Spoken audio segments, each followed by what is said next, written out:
Hi, I'm Marty Demko. This is a short story called Bill.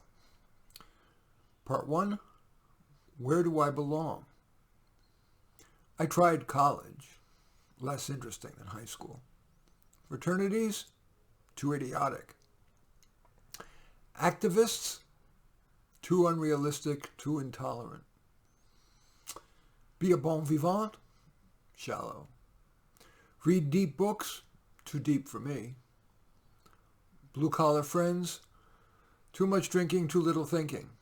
I like exploring different sides of issues.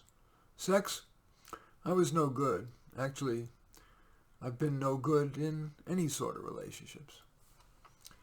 Then there was work. When I was a kid, I wanted to be a doctor, but then there were all those hard science courses. Lawyer, I like to talk, but don't like arguing. The business world, I don't care much about making a profit. Non-profit, too slow.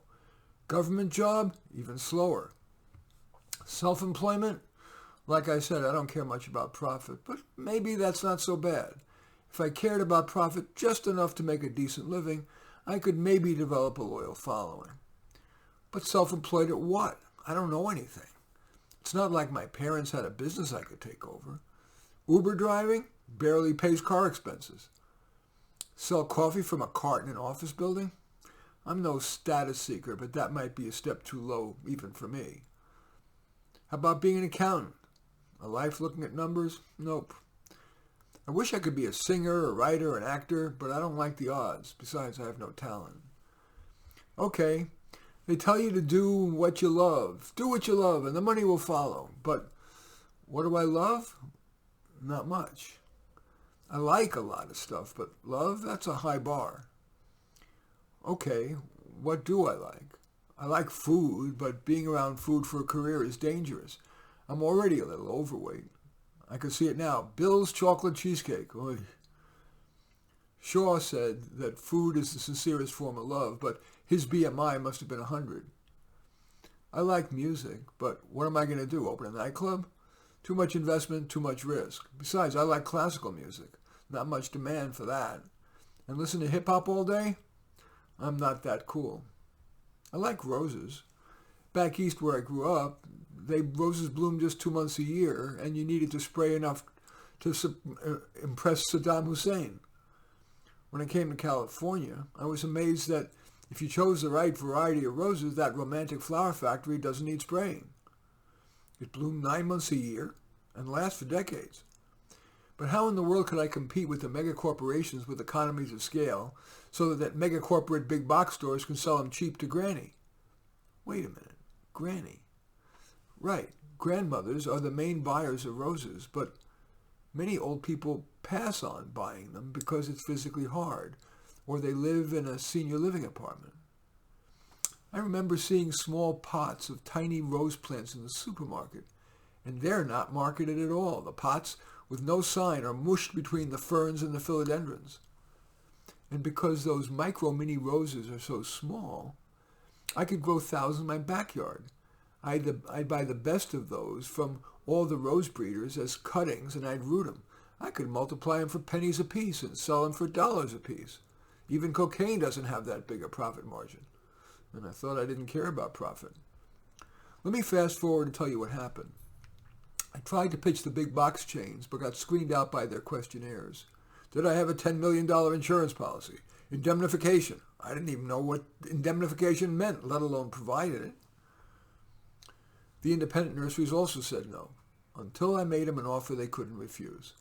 I let them have the first dozen roses for free, and I'd give them a cute sign, Granny's Roses, small effort, small space, big pleasure, with a picture, a logo of a grandmother tending roses in a window box. Fast forward, I'm now 70. I did well enough that my little business outgrew my backyard, so I found a grower 2 hours away. It was called Romance Roses, and they'd grow them in quantities for just $1 apiece. All was so good in my life that I even allowed myself the one thing that a not-social person needs, especially as they get older, a doggie.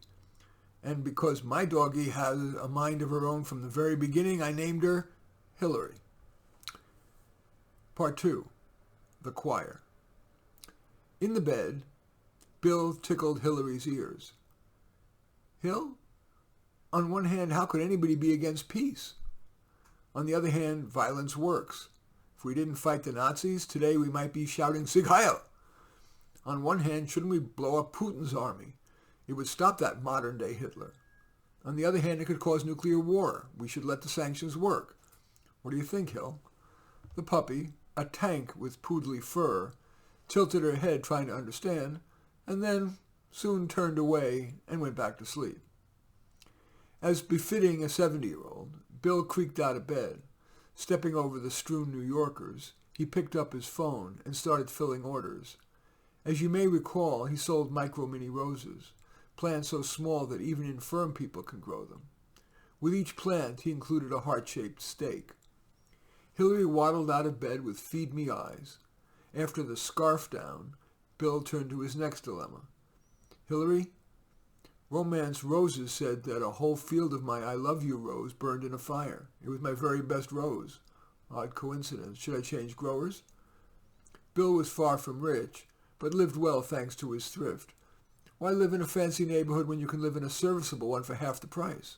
Why buy a new car when you can get an old Toyota with years of reliable life left for 90% less? Why pay a fortune for a painting when you can get a wall calendar with 12 prints of priceless art for the price of a frozen pizza? Bill's heart leapt when he saw the pop-up on his phone. His lab results were in. Hillary, we're just one blood test from a death sentence. That's not my password. Damn. Maybe this one? It worked. All normal? Even though Bill was agnostic, he exhaled. Thank God. He was too aware that few 70-year-olds got all normal. Okay, Hillary, now to your health. It's time to make that spay appointment. Sorry to have to nip you in the bud. Next, it was time for a walk. Hillary sniffed the dog park's gate. After you're spayed, Hill. But she tugged hard, and the park was empty, so Bill chanced it. He monitored her for a while, and when she still had the dog park to herself, he turned back to his phone, writing cute thank you notes to his customers. You chose the cutie pie rose. Not a minute later, Bill looked up in horror as Hillary was enjoying a Cocker Spaniel's rhythmic attention. Bill had been immersed and so didn't notice Don Juan's arrival. I should say, maybe Casanova's better than Don Juan. Casanova's arrival. He tried to reassure himself. Hill is just 5 months old, probably too young to get pregnant. But hot stuff, the party's over. It wasn't easy to get Hillary back on the leash. She much preferred Cocker company, but finally, Homo sapiens prevailed. During their walks, Bill would often look at his phone, and for months all was fine. But one day, as they turned onto a street, a stealth, quiet electric scooter slammed into Bill, and he crumbled. After 3 weeks in the hospital and a $20,000 bill despite being, quote, insured, he would, below the waist, be permanently paralyzed. To distract himself from his future, Bill stayed busy. No more strewn New Yorkers, no dishes in the sink, no laundry piling up, everything company clean. Like in Glass Menagerie, I'm preparing for a gentle lady caller who'll never come. Embarrassed to see people, Bill's social life consisted mainly of prisonerpenpals.com, and yet more, on the other hand, talks to Hillary. For example, why do I keep Chris? He's lazy and often ships the roses wrong. Maybe I should pay him not to work for me.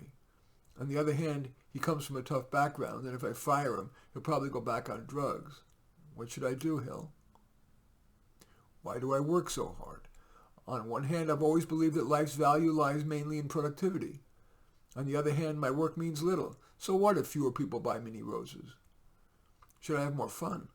What would be more fun? I still have most of the OxyContin from the hospital. On the other hand, I don't want to risk getting addicted. What do you think, Hill? Hillary stared and then patted it away. Bill's healthy diet gave way to new food groups. Chips, pizza, and chocolate. The baby carrots rotted. He drank yesterday's coffee. His apartment got so cluttered that his wheelchair sometimes stalled. Once it toppled, and Bill might still be on the ground if not for the pizza delivery guy. When Bill ran out of the OxyContin, time having chiseled away at him, he found a doctor who'd give him a prescription for something even stronger, fentanyl. One night, while sleeping, Bill heard Hillary groaning and then a choir of whimpering. He woke to see Hill having given birth to 4 squirming puppies that were nuzzling aside her. He stared, experiencing one of life's few events that deserved the word awesome. Bill reached for the bottle of fentanyl, crawled out of bed, into his wheelchair, and flushed the pills down the toilet. 3. Iris. Opioid-free, the carrots were fresh again, and the New Yorkers weren't strewn but piled. Guilty about not reading them, he considered canceling, but didn't. He nurtured Bouncy, Bella, Einstein, and Jumbo, the sweet runt. He posted on his neighborhood forum 4 sweet poodly-cockery puppies free to good homes. Bill's vetting process was worthy of Harvard, but he had an easy pick in Iris. 73, she was home a lot, had an enclosed yard, had dogs all her life, lost her Daisy after 17 years, and wanted one more dog. He also liked that Iris's first choice was Jumbo. Iris walked with a cane, which made Bill feel less embarrassed at being in a wheelchair. Also, he liked her understated look, the short gray ponytail, and just a little peach lipstick. Plus, for the first time in many years, a woman showed interest in him. She looked into his eyes just a fraction more than required. She asked him an unnecessary question. "You keep your apartment quite nice. Do you do it yourself?" And then another. "May I ask how you ended up in a wheelchair?" He explained and then asked, "Iris, would you like a cup of coffee?" She cradled Jumbo and lowered herself into a chair. "Iris, what do you enjoy doing?" "Well, I'm in a short story club. We're all older, and when we read novels, we tend to forget what we read, even just yesterday. With a short story, we can finish in one sitting." Because she couldn't think of anything to say, she asked the same question. "And what do you like to do?" Bill said, "I'm still working. Let me show you." He wheeled to the few rows that he still kept in his backyard and gave her one, plus a heart-shaped plant stake on which he wrote, Iris. Embarrassed, she changed the subject and found it easiest to just ask, "What else do you like to do?" Looking down at his now useless legs, Bill said, "I used to hike, but now I have more conversations with Hillary. I like to express multiple sides of an issue." "For example?" she asked. "Well, on one hand, billions of people have faith in a loving God and have done so for thousands of years. On the other hand, if God is all-seeing, all-powerful, and loving, why would that God allow me to get run over by while I'm walking my dog? Why do millions of people die of natural disasters? Then there are the babies born with some horrible disease and die, leaving grieving parents." Iris said, "Even my priest said that sometimes she wonders if God exists. Yet don't we all need to believe in something bigger than ourselves? And when you look at nature, couldn't there be a grand design?" "Bill, what's another example of your on the other hand talks?" Bill turned to Hillary. "Hill, on one hand, it hurts me to see fat cats have mansions, yachts, and luxury penthouses, while other people starve. On the other hand, when we redistribute money and effort from society's contributors, we all suffer.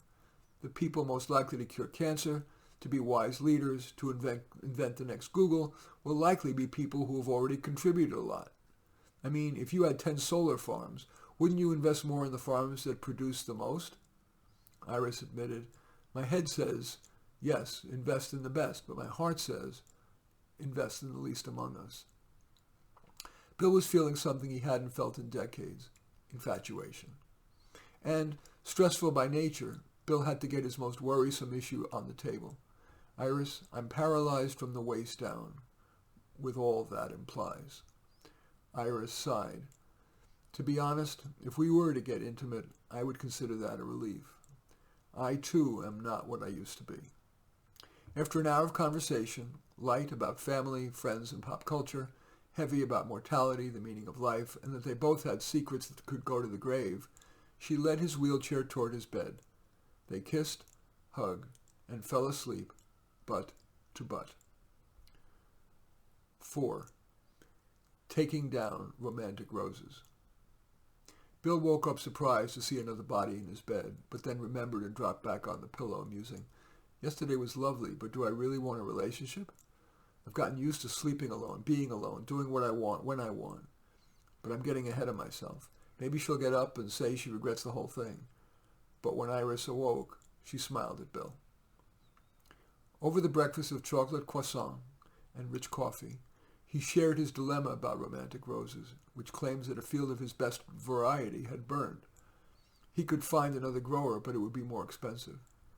Iris asked, "What do you think of our driving the 2 hours to Romantic Roses to check him out?" When Bill called there for an appointment, the owner hesitated before too enthusiastically saying, "Sure, it'll be great to finally meet you." The monotonous drive down Highway 99 into the Central Valley gave Bill and Iris plenty of time to talk. For example, they revealed the top item on their bucket lists. Bill's was to give a 2-minute talk on the pros and cons of cancel culture. Iris asked, "What are they?" Pros: fewer lies, less malevolence. Con: censorship of politically incorrect ideas. It reminds me a little of Stalinist Russia.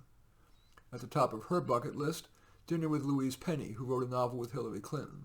Penny's novels are comforting. Simpler times, wise protagonist, always solve clever mysteries set in a close-knit village. After snaking through farm roads, they arrived at a sign, Romance Roses, Inc., with a logo of a man on bended knee offering a bouquet of roses. Less inviting was the rocky path to the office, which even if Bill weren't in a wheelchair would be tricky. The office building was a tiny cinder block affair, with the office sign askew. There was no doorbell, so Iris opened the torn screen door and knocked. The owner's voice demanded, "What?" When they identified themselves, he transformed. "Oh, welcome. Come on in." The owner ushered Iris to the plastic patio chair in front of the dented metal desk. Bill wheeled aside her, and the owner parked himself behind the desk, a moat. Bill said, "Tell me about the burned roses." Too casually, the owner said, "Oh, an employee lit a cigarette, tossed the match, walked off, and by the time I saw the fire, it was too late." Iris asked, "Would you mind showing us the area?" "You'll see it. Walk wherever you like." Bill and Iris bucked along the path and tractor tracks, she steadying his wheelchair. And yes, one of the fields was burned, the plants unidentifiable. Bill sighed. "Let's have lunch and go home." Iris said, "Well, we hadn't seen a place to eat, but maybe if we drove a little further." They did, and a half-mile later, set back from the road, was a field of rose plants. His. I should sue the bastard. On the other hand, it would cost me a fortune for a lawyer, and Romantic Roses, Inc. probably can afford a fancy firm that would paper me into submission. It's just a few $1,000 of roses. Maybe I should just find another grower. Iris said, "I like that other hand," and took his. 5. Secrets. They strolled the waterfront. The riverfront, actually. Bill in his wheelchair, Iris with her cane, Hillary, the furry tank, and Jumbo, her love child. That is Hillary's love child. Iris said, "How nice that they've developed this area. It's created jobs and fun for tourists." Bill retorted, "On the other hand, there have to be better things to build than yet more gift shops, wine bars, and frou-frou bistros." Disliking conflict, Iris changed the topic. "My readers group focuses on short stories, but we just read an essay, Go Gentle Into That Good Night, by, of all people, the movie critic Roger Ebert. It began with something like, 'I'm not scared of death. After all, I was content before I was born, and I'll be as content after I die.'" Bill said, "What I'm afraid of is dying. Most people have to endure so-called procedures and drugs that have side effects worse than the..." At that moment, Iris tripped on a crack and collapsed. The passerby didn't respond to her cry, perhaps because he was wearing headphones. Bill wheeled alongside her, pulled her up while she pushed down on the wheelchair wheel. "How hurt are you?" "I'm not. It's just that the arthritis has made my legs weak." She exhaled. "What?" "It's progressing." "What an inaccurate word, progressing," she said. Bill asked, "Fast?" "Well, that's a secret I wasn't ready to reveal." "Fair's fair. Talk." "Well," Bill said, "I'm PC on many things. I'm pro-choice, pro-gay marriage, and not very materialistic. But there's one thing. I believe the world is worse when we have reverse discrimination." Iris asked, "But do we?" "Today, white men are often seen as undesirable by employers and universities, their accomplishments tainted by, quote, privilege.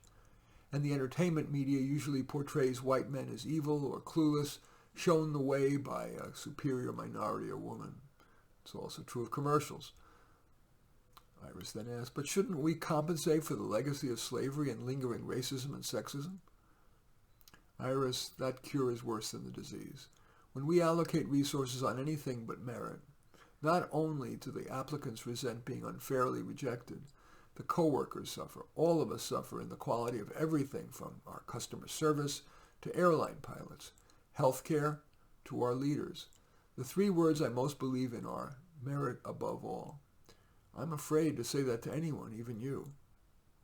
Iris asked, but Bill, isn't there another hand? Shouldn't we give extras to the least among us? Or less lofty? Won't being generous prevent, and forgive the sanitized term, social unrest? Tough secrets. Me with my progressing arthritis, you with your verboten view.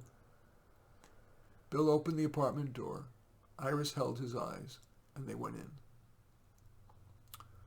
6. Marry? ? There were a few months of river walks, and on the other hand discussions, and septuagenarian sex, lolling in bed, playing as much with the snuggly Jumbo and feisty Hillary as with each other. They were the running score gin games. There were the guilty pleasures of pizza, cinnamon rolls, and his favorite, chow fun, greasy, delicious noodles. Of course, there were arguments.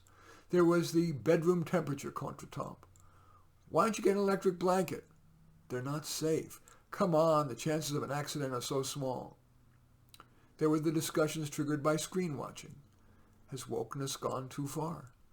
And the debate about who Iris should leave her money to. Your kids already have plenty of money, plus they treat you like crap. Give it to a charity with big ripple effect, like that low-income school's mentoring program for gifted kids. But mainly their relationship was good, very good. And Bill wondered whether it was time to shit or get off the pot. What a horrible expression, he thought. As they were making coq au vin, he mused, on one hand, we're not getting any younger, and it would be good to count on each other in our old age, and I do love her. Plus, as a 70-year-old paraplegic, it's not like a horde of amazing women are going to be knocking on my door. On the other hand, what if, like in so many marriages, things change after the wedding? Divorce would be so painful and expensive. Why not just continue living together? He decided that rationally, marrying didn't make sense. But one night after a gin rummy game filled with lots of laughs, a little gin, and Jumbo particularly nuzzly on his lap, to the background of Alexa playing ABBA, Bill succumbed to the other hand. Iris, I wish I could get out of this wheelchair and down on my knee, but I was sure I'd spend the rest of my life alone, and then this kind, pretty woman walked through my door to adopt a puppy. Now, how would you feel about our adopting each other? The wedding was at the Riverwalk in front of a sculpture of an old couple holding hands on a park bench. It wasn't your typical wedding. The guests included mere acquaintances who made their life a little better.